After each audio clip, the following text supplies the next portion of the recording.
Dude, did you see that smoking babe? What are you talking about, Dustin? Ashley Parker, obviously.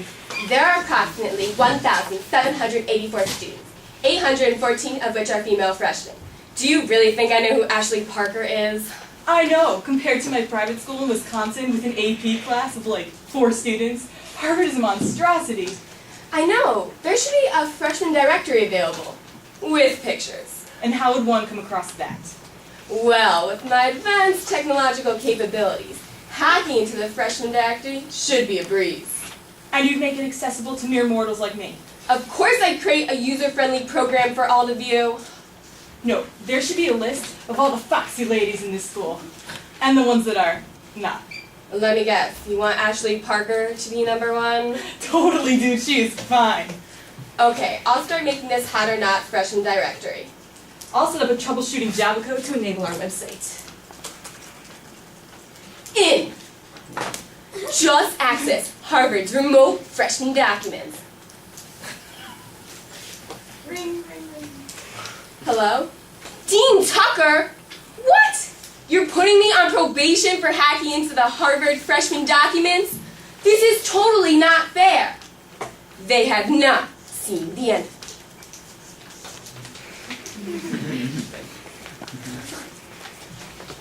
If I build it, they will come. Mark, stop pretending you're like the captain of Galaxar Galactica or something. It will never happen. Dustin, obviously I was talking about that website we were trying to create. Instead of having me put up student information, I'll have my users put up their personal information on a social networking website. It will be like no other means of communication available. I'll help. This will be big. And since our website is essentially a photo book, we shall call it Photo Book. No, Dustin, that's not catchy enough. What are in photos? Well, megapixels, of course, of people and hot girls. Hot girls' faces, hot Stop. girls' Faces. faces book. Really, Mark? No, the Facebook. That's right. In 2004, when I made Facebook, I called it the Facebook. But in 2005, I changed it to Facebook.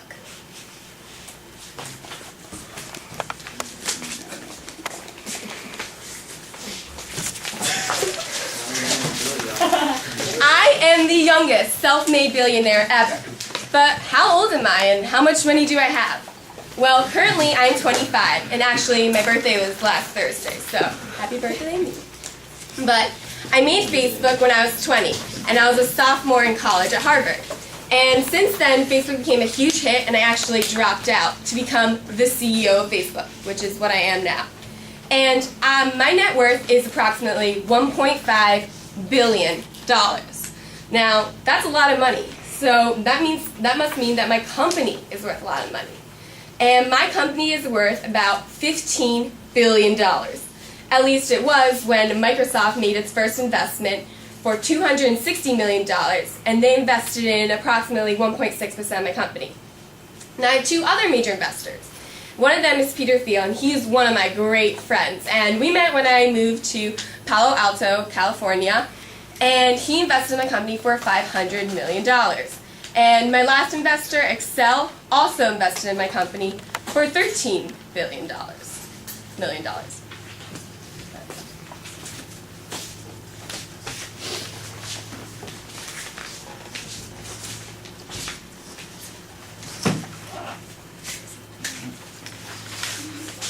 Welcome, ladies and gentlemen, reporters from newspapers and magazines galore.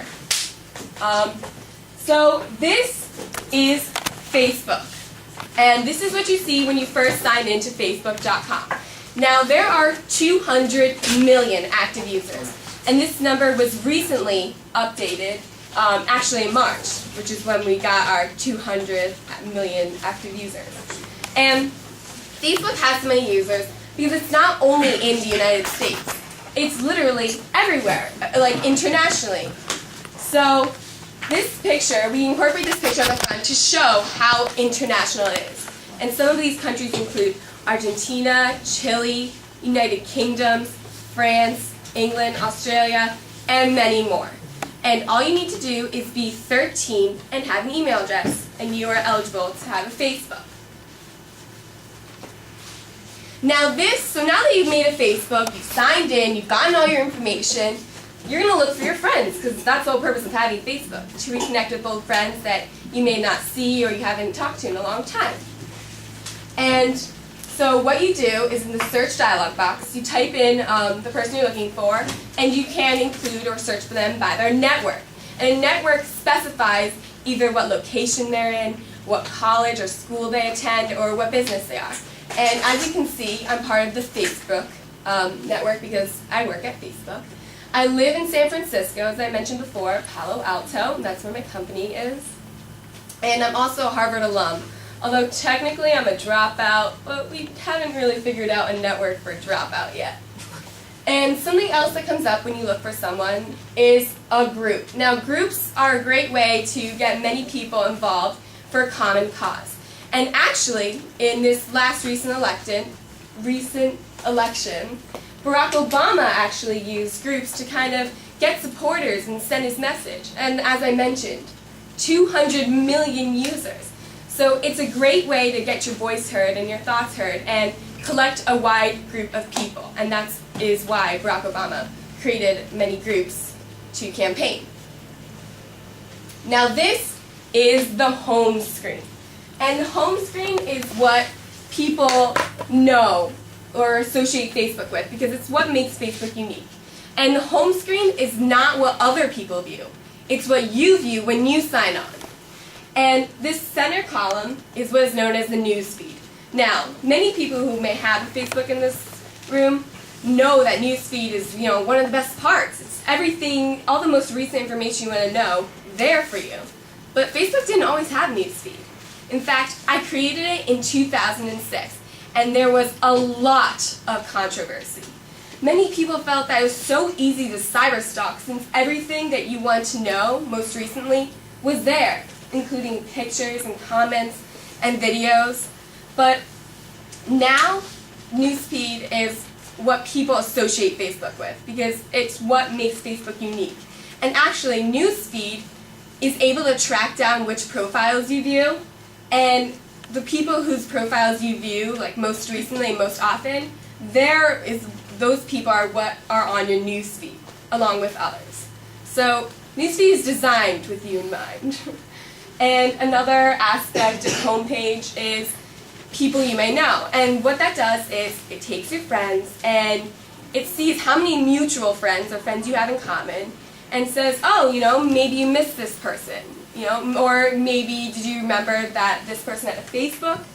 So it really does expand your horizons on people who you never even thought had a Facebook. And up top, next to my beautiful profile picture, is what is known as the status. Now the status is just, a quick alert telling your friends what you're doing. So right now, if I wanted to change my status, I would say Mark Zuckerberg is at his 2009 press conference. Okay, these are two other aspects of Facebook. On the left is what is known as Facebook Chat.